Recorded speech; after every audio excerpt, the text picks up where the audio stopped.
Hey everyone, I welcome you all to my channel. An adventurous story awaits us. So grab some snacks, get comfy, and let your imagination take flight. Title: Lost Little One.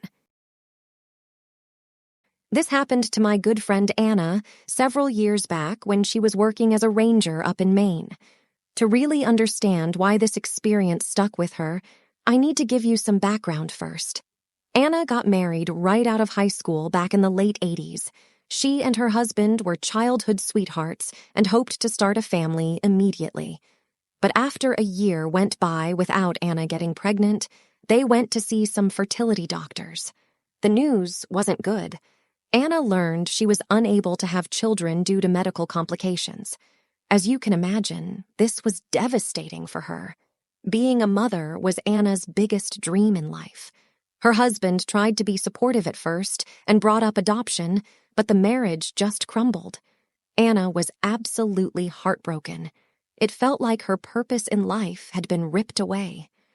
After the divorce, Anna moved back in with her parents for a while. She spent months in a deep depression, unable to see any happiness in her future without kids. But with the help of her parents, she eventually started counseling and soul-searching. One day, her dad suggested she look into being a park ranger. Getting away from home and immersing herself in nature sounded perfect. So in 1992, Anna took a leap and moved way up north to Maine to start a ranger internship program. The first 2 years were really tough. The winters were brutally cold compared to what she was used to, and the training was rigorous, both mentally and physically. But Anna persevered and finally earned her badge as an official ranger in Acadia National Park. She was so incredibly proud on graduation day. Her parents came up to Maine for the ceremony. It was the first time in years Anna felt real accomplishment and purpose. So in many ways, this job saved her. But still, in quiet moments, she felt that lingering emptiness of never having kids.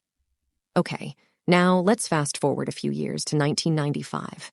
At this point, Anna's been working as an Acadia ranger for about a year. One sunny spring day, she heads out on a routine hike after finishing up an inspection of the trails. As she's hiking back, Anna decides to take a shortcut through the dense forest.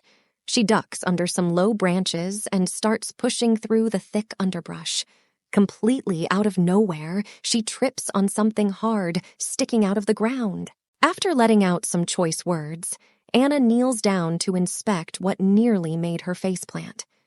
She clears away some vines and shrubs and realizes there's a wooden box of some kind buried there, like a little time capsule back from pioneer days or something.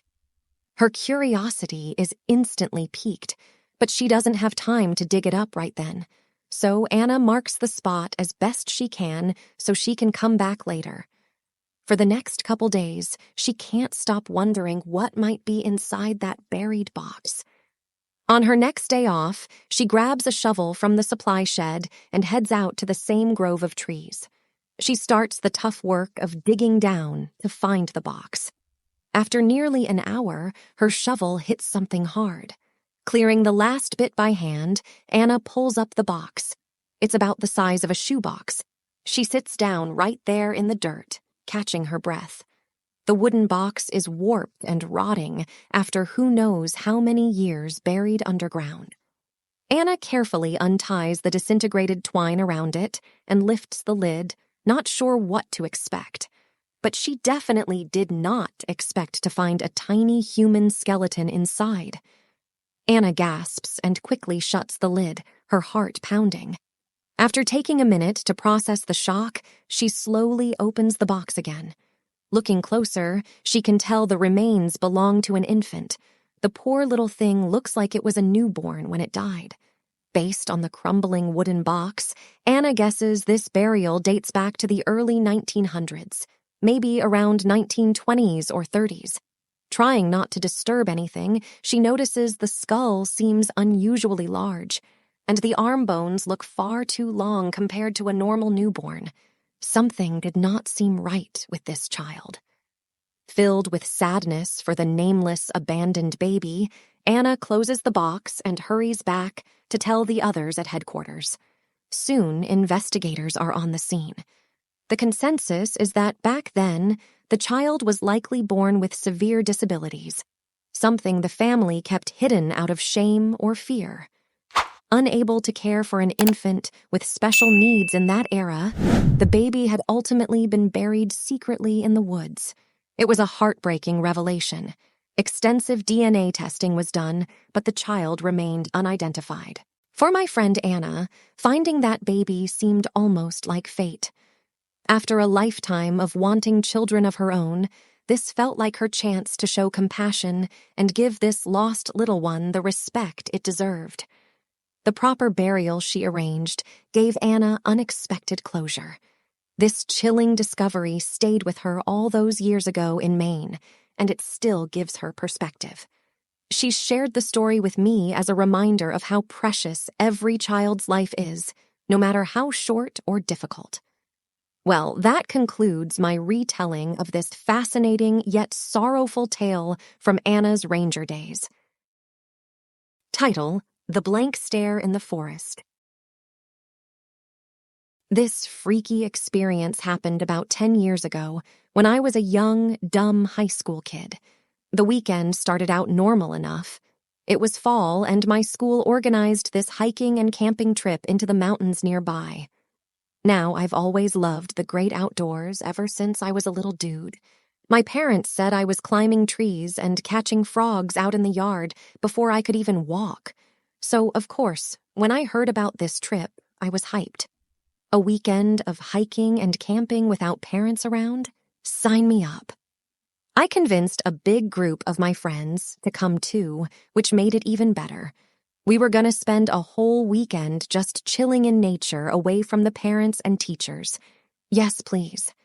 Now, my friends weren't really the outdoorsy type, but they knew it meant getting out of school on Friday, so they were down. Friday finally rolled around, and we all piled into the buses to head to the campgrounds. The trip up was super fun. We were all in the back, just joking around and enjoying the free day. After about an hour bus ride, we made it to the trailhead. It was a pretty easy beginner mountain trail, but I didn't care. I was just pumped to spend the day trekking through the fresh air. We hiked for hours, the teachers trying to do those corny team-building exercises as we walked, but my friends and I just laughed them off, doing our own thing. By mid-afternoon, my feet were getting sore, but luckily, it was time to set up camp for the night. Oh man, setting up those tents was a struggle. Me and my 3 buds attempting to figure out the poles and stakes was comical. It probably took us over an hour to get that bad boy upright. The teachers came and redid it in like 5 minutes. Guess we should have paid more attention to the demo. Whoops! While we were struggling to pitch tents, some of the cooler kids got a fire going, which I thought was dope. Nothing like chilling by a fire out in the woods.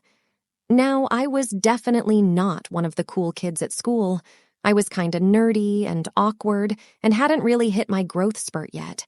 But out here, none of that reputation stuff mattered. We were all just teens trying to survive the wilderness. By the time we got our tents up, it was getting dark. The teachers corralled us all around the campfire for some dinner. Hot dogs and beans. Yum.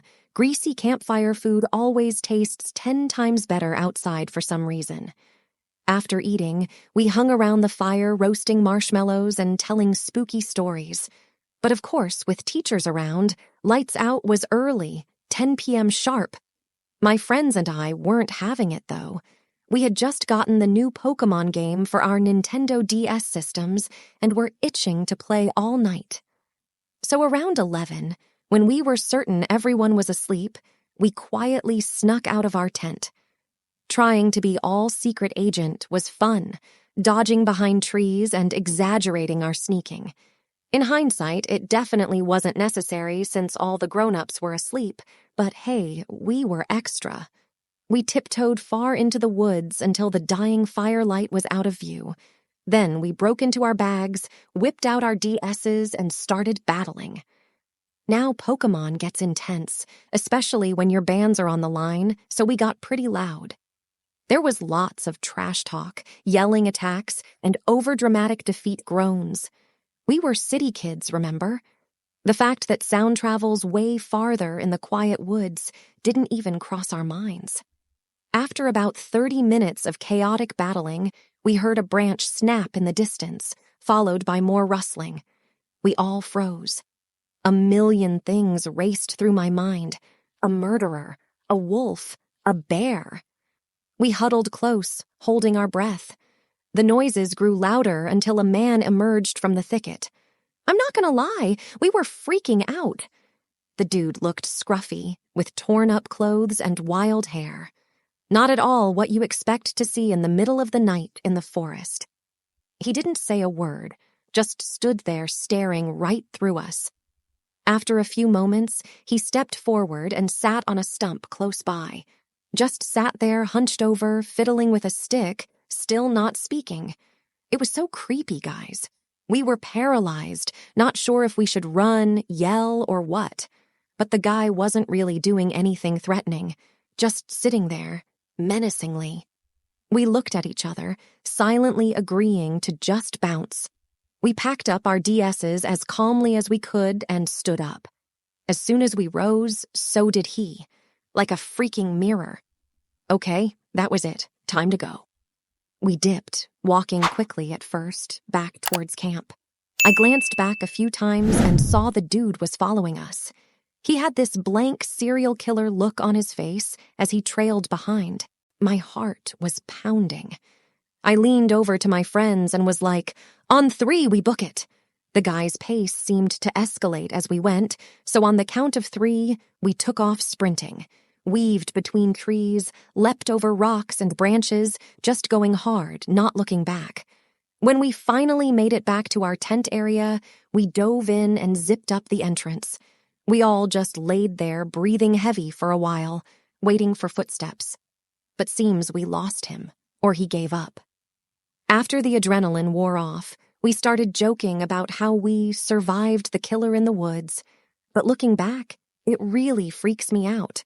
Like, who was he? A ghost? A escaped convict? Still gives me the chills. In the end, we didn't tell any of the adults since we didn't want to get busted for sneaking out to play video games all night.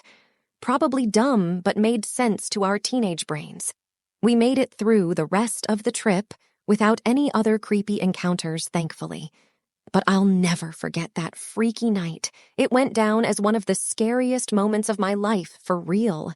So there's the story of the creepy forest man. Hope you guys enjoyed this chilling tale. Let me know in the comments if you've ever had any freaky camping experiences.